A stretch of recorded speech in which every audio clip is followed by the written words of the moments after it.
There was this insanity about toys all of a sudden, always at Christmas time, so it seemed like a perfect, relatable idea. It began with a toy being manufactured, and I was hooked right there. With those two people being on a set and working with us every day, I thought that we could come up with an extraordinary movie.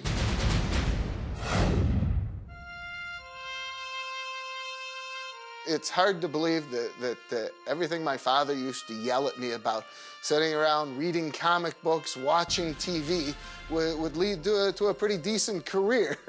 But as it turned out, that's the way it was. There's a fantasy and a suspension of belief that, that you can go into that world, and as a kid, there's almost believe it, because the way these characters are developed. The primary attraction of comic books, especially superhero titles to kids, is it gives them a sense of empowerment. They are not weak, they are not trod upon. They are the people who rescue those in mortal circumstances. And that's how kids want to see themselves. Basically, we were trying to find an amalgam of all the things that we liked about every superhero and smash them together and make Turbo Man that ideal. And the boomerang suitor, and the rock and roll jetpack, and the realistic voice activator that says 5 different phrases, including "It's Turbo Time!" Some of that was developed in script, some of it was probably developed as Brian worked with designers. It also had to do with storyboarding some of the action sequences and figuring out, okay, what do we need for this particular sequence? Well, a boomerang would work great, so okay, let's use a boomerang. Some of it came from Tim Flattery, who is a comic book artist kind of person. I'll sit down with the director and producers, and we'll just conceptualize, what does he look like? What does he need to do? In Turbo Man's case, well, he's got to fly, he needs a jetpack. So I'll sit down and work with them just in rough sketches to begin with, going over ideas like how his jetpack might work. You know, how that mechanism might work, what the overall look is. Is there a big T across his chest? Turbo Man went through a number of, I think originally he was called Turbo Tom, which was a funny name. We went through millions of names. I know everybody loved the name Turbo. You know, the Turbo, or the Turbo Guy, you know, a million different variations on this before we selected Turbo Man and then cleared the name. And once things start to click, then I'll start to refine my artwork. Then we get a little closer to the final look. Once we have it nailed, which you can see in some of my sketches, they start to get tighter, and then I'll do finished renderings so that things are described enough to build from. With 1 foot standing on a building, hands on hips, protecting the city, flying through the air, vents and flashing lights so he would be seen at night, streaking through the sky, and take all those things together, and it really worked for everybody. And then came the hard part of translating a painting, a drawing, into something that could actually be worn. Look, it's Turbo Man and Booster!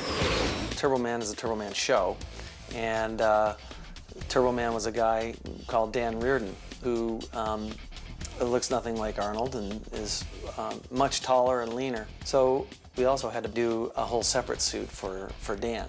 Arnold's and my suits were essentially the same suit. I'm a little taller, he's a little broader, bigger. Not only were we creating the star of a kid's TV show, but we were also creating a character for Arnold Schwarzenegger, the biggest action hero star in the world.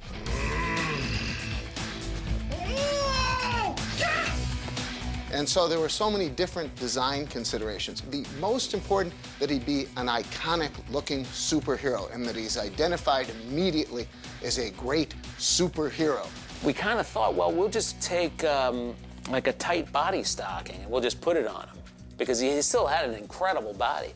But when you put the body stocking on him, his body went away. Suddenly he just looked like a big guy in a tight shirt, but you didn't see any muscle definition. So we do a plaster wrap body cast of him. You're almost not able to breathe, where you cannot inhale, where you feel really constrained, constricted, claustrophobic when they put this on. They had these plaster gauzes that are heat sensitive. Once you wet them, they start to get very warm and then they harden. They had baths, plastic, like small bathtubs set up, and they had all these strips laid out, all ready to go. And they had 5 guys actually, one guy to wet the strips and hand them to the different guys, and 4 guys at once were putting these things on. You stand on a little pedestal, and then they just wrap you as fast as they can. And then you got to stand there for, I think it's like 15 or 20 minutes. You've got to stand as still as possible and let that thing solidify. But being the guy he is, it was a piece of cake. He's a complete professional. We did the body cast, set that up, and then start sculpting the suit on top of his body so that it fits him perfectly. So we sculpted the suit out of Chavant clay, get the design to the point where Brian can come in, take a look at it, and see the direction it's going in real life. Well, just so... Right on top of the pecs, you mean? I mean, just look at his natural guy. Right in here, he's got a big muscle. We're not expressing that. Okay. No, I have to say, I think it looks pretty in here, and it's making him look narrow, though. Then once we finish the sculpture, we mold it, do different molds of that, and do foam latex injections of all the parts. Then we have kind of foam parts of the Turbo Man suit.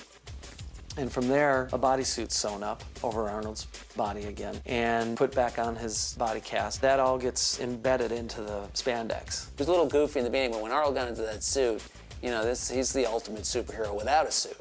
So seeing him in it, you know, was pretty great.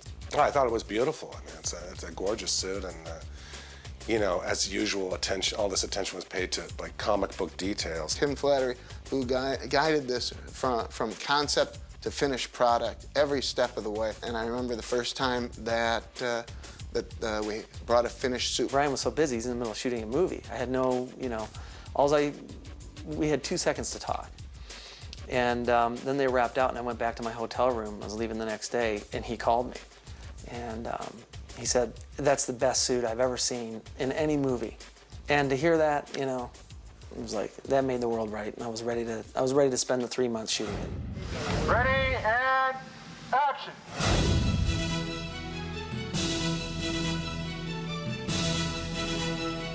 I put it on, I was Turbo Man. I mean, the rest of it was like, you know, he'd hired me to do the superhero voice and the chin and whatever, so we had that going already. But when you put on the suit, you're pretty heroic. I mean, look at it, it's gorgeous. It's like, you know, I should look so good. As an actor, you do different things to help you with your character. Me, personally, costume is huge. I can almost not even really know what I'm gonna do and then put on the costume or the makeup or a wig or whatever, a hat, and I know where I'm at.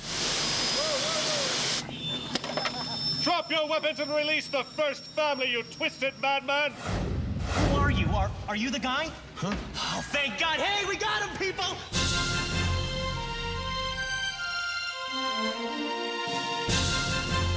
Turbo Man standing there doing nothing. You tell, "Come on, Turbo Man, fly! Use your jetpack!" And then it'll pop. Pop up, press the buttons, the things come up, and then there's this roaring, the engines start going. And it's turbo. It's turbo time! And then just go out, okay. Whenever you do a stunt, it's gonna be uncomfortable. That's why they call it stunt. You know, it's dangerous, it's uncomfortable, it's tedious work. There were a bunch of suits. I mean, we had suits for stuntmen, we had suits for doubles. The suits, you know, took a beating. 3, 2, 1, action!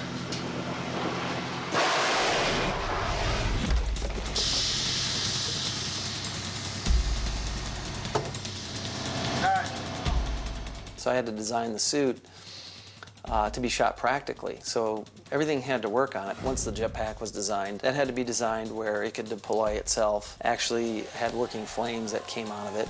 And we had to take in consideration that Arnold's wearing this thing, and you know, we're not going to burn him to death. That's a practical consideration.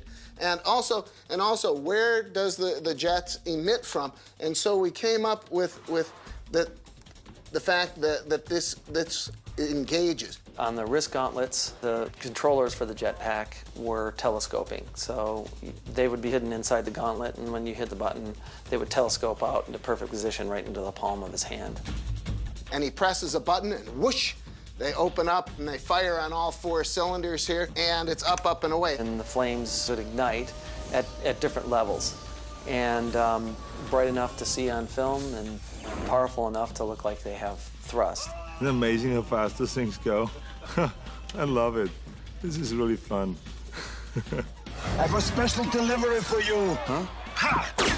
Also, we had the turbo discs that he would fire most effectively right at the camera. And that was a practical utensil there. Those were built so that the piece on the arm had to accommodate that equipment in order to actually shoot turbo discs out and to fire them manually so that you have a control on the bottom of your palm. Underneath was a track that shot these discs, and you literally, it was cool. You know, they came right out of your glove, and you did this great disc shoot.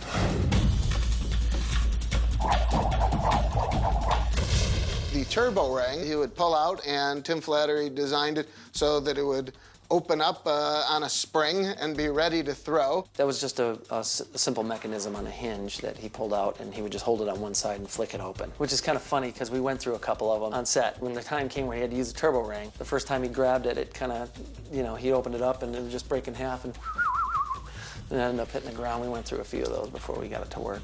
And we would throw it, and usually there'd be a couple of people there with a blanket. So you threw it into a blanket, and they'd catch it because those things were expensive. And if it broke, well, you know, you only got a limited number of those things. And that's all, those are all practical working mechanisms that today, a lot of that stuff, 90% of that stuff I just described would be done in CG, whereas when we did the movie, we built it all practical, and it worked.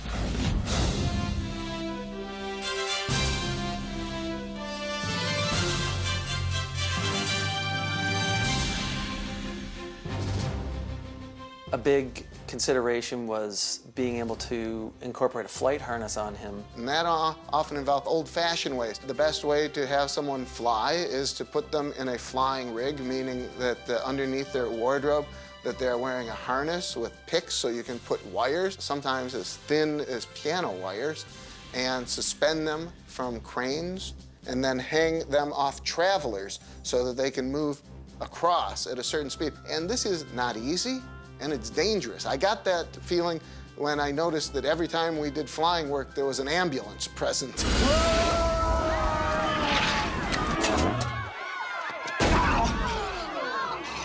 One of the biggest challenges was the flying element because I'm afraid of heights. So I was in a 50-foot crane. And then when they bring you up, they wind you up like zip. You know, it's like, okay, hey, let's give them a wham. You're like, whoa, whoa, whoa, whoa, whoa, whoa. You know, then they kind of realize, oh, where I'm at with it, then they slow it down, and they're very accommodating, but in the beginning, because it doesn't phase them at all, and they know you're safely rigged, so zip him up. Yeah. The agony of all this harness and the stunts and the flying around and banging around and hurting yourself and all those kind of things. You'll come home, it looks like someone just macked you with a hammer, like on both arms and your hips where the pivots are. You know, a lot of time you don't realize it, and it's riding up, it's cutting into your groin and cutting off the circulation to your legs, and what we do for art, you know. But then Brian would say, Dan, do it again. I'd say, gladly, for you, sir. But the key thing is, again, and that is that you think not about the harness and, oh my God, how tight this is and how uncomfortable this is, but about the end result. I'd say, you know, aren't these killing you over here? And, man, isn't it hot in there? And he's like, never complain, never explain. And then he just like walks away. You know, he leaves you with these little pearls. I'm like, I'm using that on my next date. I can be in a harness for hours. You will never hear a complaint from me because it doesn't matter how we get there, how much torture it really is. What really matters is that it will be a wonderful movie, and you see me flying around as this turbo man from left to right, up and down.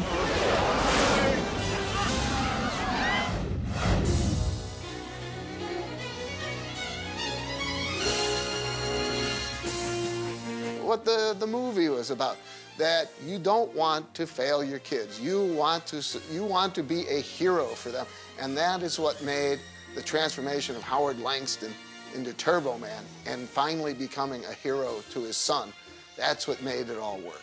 You always worry when you make a movie, is it in 10 years, are we going to be embarrassed? Are people going to still care? Are they still going to like it? And This movie has held up, I think, really well. It's always fun to be part of something that becomes a bit of Americana, you know, or a bit of the zeitgeist of pop culture. You can participate in that in any way is neat. It's not political, it's not violent, it's not, you know, nasty in any way. It's like, it's fun. I can't say it enough. If kids are liking what you did and they're excited by it, then everything was worth it.